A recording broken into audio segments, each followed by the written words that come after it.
Happening right now on Sports Extra, the Braves are finally done with those 13 straight division games. What exactly have we learned from this stretch? And from a dog to a hawk, breaking down the Hawks' decision to sign Asa Newell in this year's NBA draft. Plus, sound the siren, Dawsonville. Chase Elliott is victorious once again, this time in his own backyard.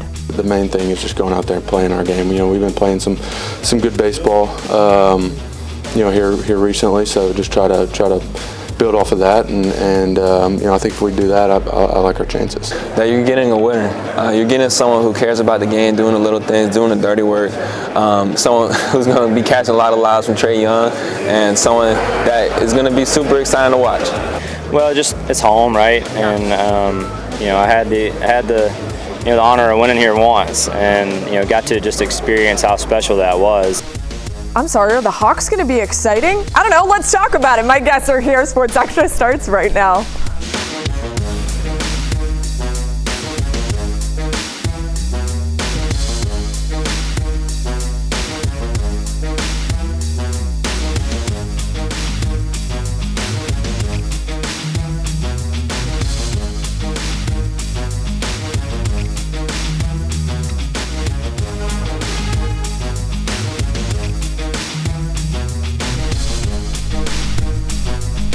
Welcome into Sports Extra, everybody. Hope you've had a fabulous week. Hopefully it went better than the Braves, because they're taking us on an up and down roller coaster. These two, they will not do that with us tonight. John Michaels from 680 The Fan right next to me with a very sharp suit, might I add, or suit jacket. What do you call it? Yeah, just sport coat. Okay, that's sport all. coat, suit jacket, whatever. Whatever. And you know what? How's your week going? It's going great. I'm tanning. It's almost summertime. That's right. But it's summertime. Me. It's almost football season, so everything's good. You texted me earlier. You were working on your tan for training camp. I am getting ready for that. I need to do the same. Jarvis Davis, my co-host on Locked On Atlanta on Thursdays, but the host of everything Locked On Sports Atlanta. What's up, Jarvis? I am doing well, and as far as speaking of goals, I have some goals in mind. I have a set weight that I have to meet before training camp starts. Okay. So I'm in the process of getting that going, and I want to make weights. Are you tanning as well?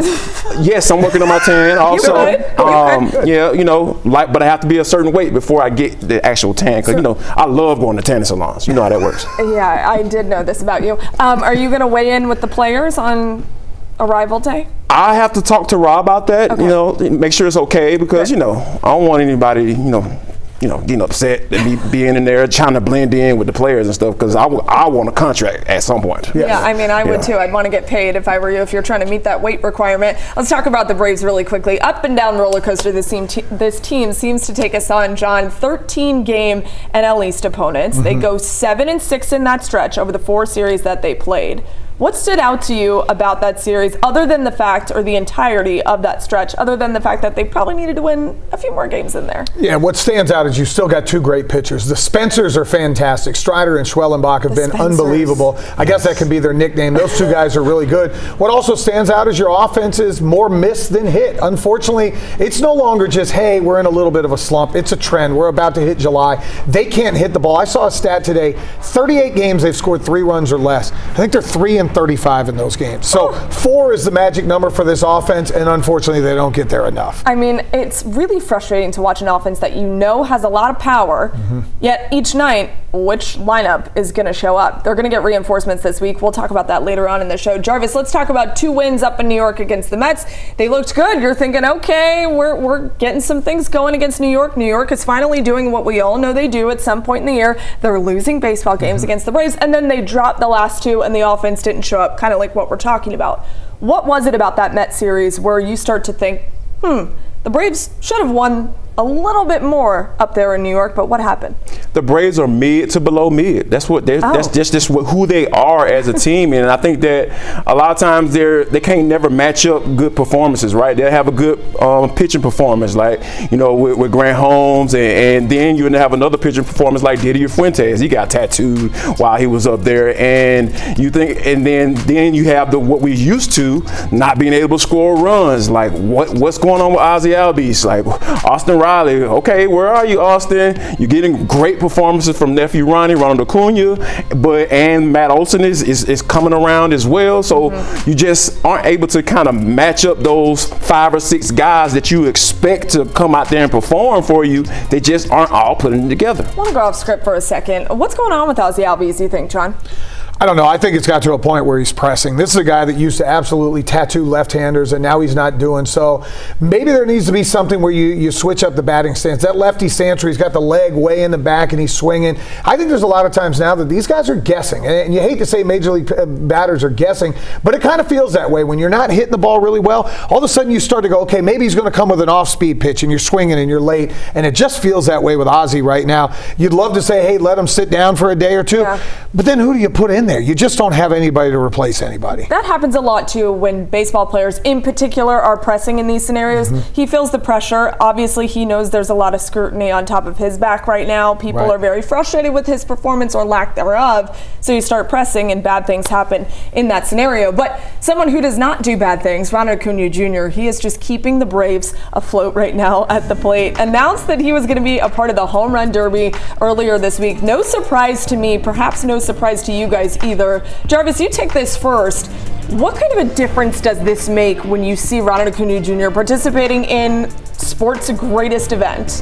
Oh, it's amazing. It's must-see TV. It gives you a reason to want to watch, right? Because not many guys are going to be on an actual all-star team, and I know Ronald Acuna is making some headway as far as votes go to try to get in there. But it's just when you think about what he is and the performer that he is, the entertainer that he is, just what he brings and the electricity he brings to when he steps into that batter's box, it's going to be must-see TV. I know I'm going to watch, and I'm trying to figure out a way I can get into that doggone stadium and be there. You're going to figure it out one way or another. I'll be there all week, so if you want to come along with me, let me know. I might bring my sleeping bag. I would love to be a personal protector. Okay, great. I need that sometimes at the ballpark. Let's talk about another guy who is doing some very good things. You mentioned it earlier. Matt Olson was one of the names that you threw out there. This guy gets on base unlike any other on the Braves right now. What's going on with Matt in terms of how he's able to find that production and get those on-base percentages up versus some games in the past too? Yeah, I think a lot of it is just getting locked into who he is. You think about 2 years ago, Matt Olson had a hand placement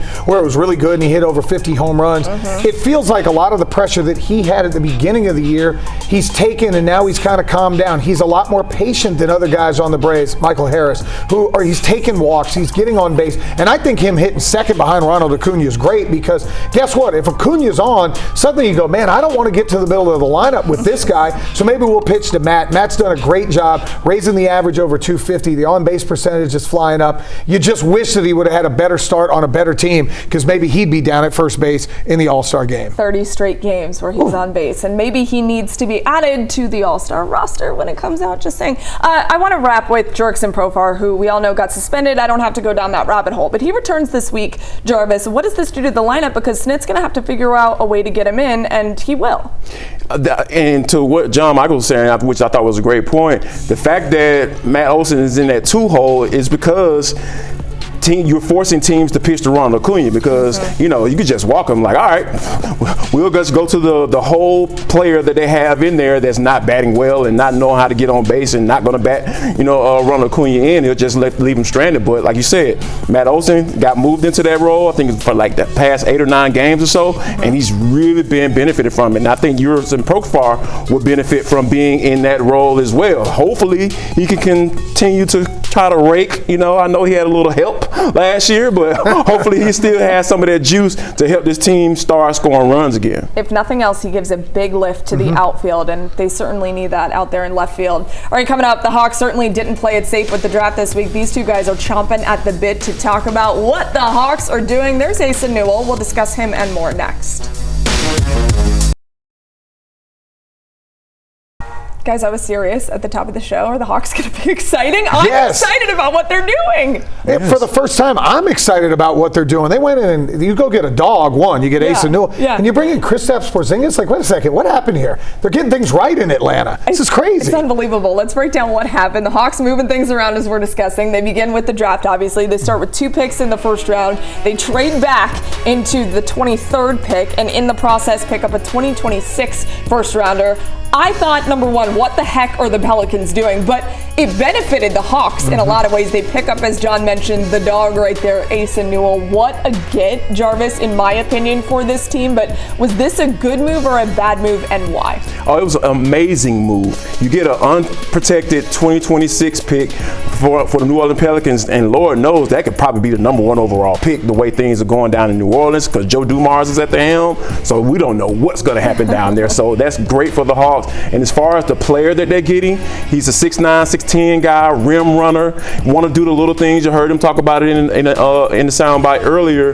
Hey, I want to be able to catch lobs and get rebounds and do all the dirty work. That is amazing mindset to have, and especially in today's game, because we know everybody want to score 20 and 25 and shoot threes and all that stuff. And you got this young man talking about doing the little things, and that's exactly who the type of player that the Hawks need right now. Their new general manager, Ansi Saleh, cooking right now. Yes. He had such a good week. I want to continue exactly with Asa Newell. John, with you for a second. This is a guy who, what a big addition in the front court, something that the Hawks really needed. He said, I feel like I'm in a Disney movie. He brings so much positivity. He's stoked to be with Trae. All of the stars seem to be aligning with this pick. Why do you think it's going to work out for the Hawks? Well, I think where it's going to work out, one, if they would have taken him at 13, Hawks fans would have been ecstatic. This guy was a fringe lottery pick in every projection. To be able to trade back and get him is perfect. Now, he's a young kid. I think one of the things he's got to improve on, especially at his size, step out in the three-point line, get it in the 35% range. That'll happen. He also comes in with zero pressure. A lot of times first-round picks come into Atlanta, and they got to be stars. Guess what Asa Newell needs to do? Probably be the eighth man off the bench, come in, play with some energy, catch some lobs, rim run, do everything that Jarvis was talking about. I think it's a perfect fit as they finally kind of bought into a youth movement here, and maybe for the first time, I don't know ever, they have a direction, and I like the direction. I love that they're heading in a direction. We talked about this for so long. What the heck are the Hawks doing? There is no plan, and now it feels like there actually is a plan. And for Asa Newell, you're right, it buys him time. He can develop, and I think the Hawks have really been good at developing guys over the last couple years. So let's talk about earlier in the week. John mentioned it. Kristaps Porzingis is coming to Atlanta. He's another one of these pieces where if he stays healthy, I believe this can really make a difference for the Hawks. Jarvis, why is this the city where we say if he can stay healthy? We did the same thing with Kirk Cousins, but what do you think about Kristaps Porzingis being in the A? I think it's a great move, because I know this may sound crazy, but I don't think it's that much pressure on Kristaps Porzingis, because here's the thing. You have Onyeka Okongwu, who's evolving, and he's going to be that guy, right? I feel at that center spot, and I feel like Kristaps Porzingis can be an amazing two. And then it gives Quinn Snyder a lot of flexibility as far as your starting lineup, because he can throw those guys in there together, because Kristaps can step out and shoot from 40% from the three-point line at 7 plus feet. Yeah, that's the type of guy that you need in today's game, and he could be a rim protector as well, just by standing there. So yeah, this is one of those moves where, like you said, give me 45 to 50 games, and you're not dependent on him to be the starter guy to give you 20, 25 points a night. That is a perfect role for a guy like Kristaps Porzingis where he is in his career. And go ahead.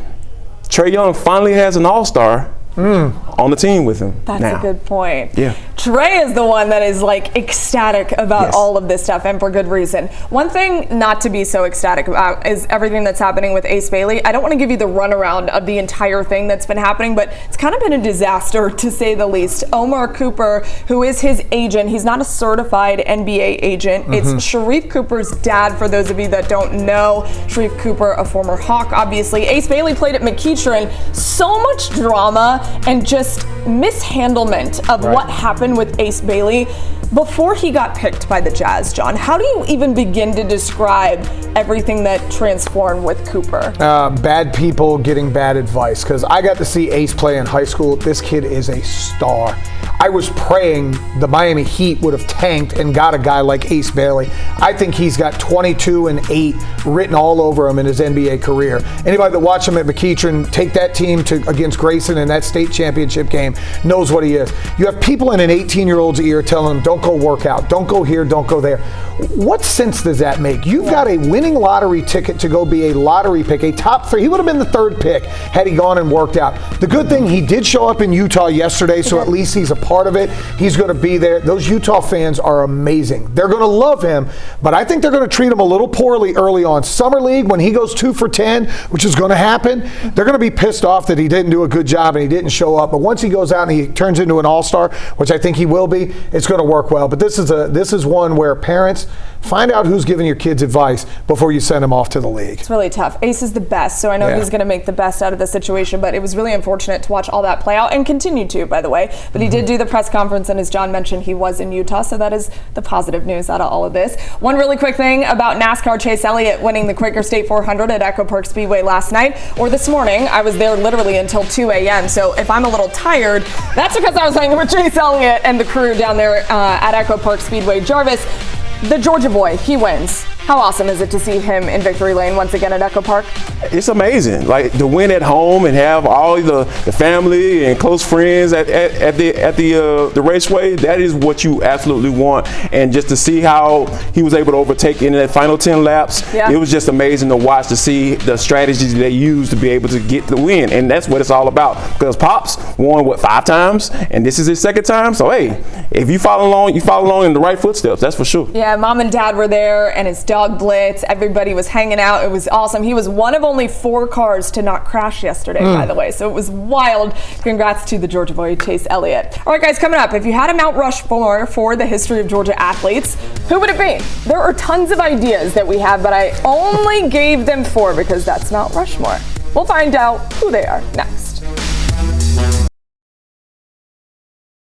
We're in that weird part of the year where there's not a ton going on. We're just kind of waiting for All-Star game and training camp that you're tanning for. So it's time to give our Mount Rushmore of Georgia athletes. So this is the entire state, the whole history of sports in this area, collegiate, professional, whatever you wanted to choose. I gave you guys free reign. John, you're up first. Who's your 4? Well, it was tough because you didn't really put any parameters. Okay, I was listen, best I was trying athlete, to be nice. Best player. So my Mount Rushmore is going to be simple. Number 1, Dominique Wilkins. They called him the human highlight film for a reason. The best basketball player that's ever stepped foot in this state. Julio Jones, and I went back and forth with Matt Ryan and Julio Jones, but Julio was just a hair better when it came to being the best at his position. Herschel Walker at the University of Georgia, you win a Heisman, you win a national championship. Him and Buck Bellew did their thing. And then Chipper Jones, part of it, he listens to the locker room every morning, so he's our guy. But Chipper was absolutely unbelievable for the Braves. So those are the 4 that I'll put on the Mount Rushmore. You're giving Chipper a pass just because he listens to the show? Come on. He belongs there anyway. Sounds a little ego-driven to me, Joe. It is, a little bit. I mean, okay, you know what? I didn't give you parameters because I wanted you to have some fun with it. Yeah, You did. there we go. And Julio Jones is in a divorce with the Falcons at the time. We're going to try to reconcile that. We're gonna go divorce. back. It's going to happen. Put him on Love Island. Yes. No comment. I don't watch Love Island like John does, but he's the guy for Love Island. Big fan. Jarvis, big fan of NASCAR over there, Jarvis. Let's talk about your Mount Rushmore. Is Chase Elliott on there? Oh, no, not at all. Sorry, Chase. I have to go with the actual athletes. Those were my parameters. I went with like super athlete guys. So I started off with Michael Vick. Obviously, it was an absolute party when he used to play in the Georgia Dome on Sundays at 1 o'clock, so he had to be on there. Quincy Carter is a guy that I saw when I was in the 8th grade, and this dude was an absolute rock star in DeKalb County, playing for Southwest DeKalb. And those guys were just absolute. They were a semi-pro team. Let's just leave it at that. So Dominique Wilkins, just a ridiculous athlete, slam dunk champion. The guy just jump out the gym and should have won that slam dunk contest against Michael Jordan. I don't care what anyone else says. And of course, Deion Sanders. He played for 2 of the professional sports teams in the city of Atlanta. So yes, true. He's absolute got to be on my Mount Rushmore. Freak of nature for sure. Yeah, I'm going to get you guys into a slight debate here over Vic, because Vic was originally going to be on your list, but you took him off. Why? Well, because when you say athlete, he is he's the best athlete. I think he's the best athlete that's ever played here. You had the Mike Vick experience. Gosh. But when I started thinking about it, and we kind of went back and forth with athlete and player, his impact on the field wasn't quite the same as a Julio Jones or a Dominique or somebody like that. So that's the only reason I took him off. I love Michael Vick. I kind of get that. I kind of understand that. Any rebuttal to that, Jarvis? I mean, you talking about being dynamic. You talking about actually being a superstar. Matt Ryan was amazing for the Falcons, but he wasn't a superstar. Michael Vick had his own shoes. Right. He had 3 different versions. Well, one was about to get ready to come out until he went on vacation for a little while, and then and then he was on the cover of Madden. Like, he was just an absolute superstar. He's the reason why people still bring up Michael Vick in conversations as being the best quarterback in Falcons history, which is absolutely ridiculous, by the way. But yeah, it's just the stardom that came with him when he came to this city at the time in Atlanta. It was just absolutely amazing. He also changed the way that we view the black quarterback, and he Absolutely. changed the 1,000%. future of the black quarterback, and I think that is something to be said for. My Mount Rushmore is really simple. I've got 1 on there. Is that okay? Because there's supposed to be 4. Okay, that'd be like a statue, but that's fine. Either way. So you just chopped the other 3 heads off? We did, and we're only going to put our director, Mr. O.C. Anderson, on top of my Mount Rushmore. O.C., we love you dearly. This is O.C.'s last show with us. He is going over to, I don't even know if I'm allowed to say, he has a new job, and it's really fancy and really great. So we're so proud of him, and we're just going to give him a round of applause. This is such a tough show, guys. It is. And O.C. has handled it so beautifully. He's professional. He's funny. He's my favorite director that's in my ear every day. He just has so much positivity. You guys have talked to him about fantasy football and the NFL and college, and we're just going to miss you so much, OC. If you guys want to say anything, go ahead. Well, congratulations on any time you get a chance to stay in this industry and go somewhere else and do other things. You've done great stuff here, and we appreciate it. Congratulations, OC, man, because I know when I'm here, things tend to get a little off kilter, and I appreciate you for keeping us and getting us back on track, because sometimes I do it intentionally, but I just do it naturally. So, and I love the way you get us back on track. I appreciate you. OC, we love you. We appreciate you so much. We're going to miss you so much, so congratulations on this being your last show and making us look good. All right, guys, we'll wrap up when we come back. For tonight's Maria's Minute, let's talk about athletes or coaches' dogs at sporting events and why there's no problem with it. Last night, I captured this awesome moment between Quaker State 400 winner Chase Elliott and his pup Blitz in Victory Lane, who, by the way, was incredible for the entire duration of photos and handshakes. Look how cute he is. If they're well behaved, not getting in the way, and their owners want them to be there, let them. If you own a dog, you know they are just as much a part of your family as the humans. So congratulations to Chase and Blitz on the win and showing that dogs deserve those memories too. Have a safe 4th, everybody. We'll see you next Sunday.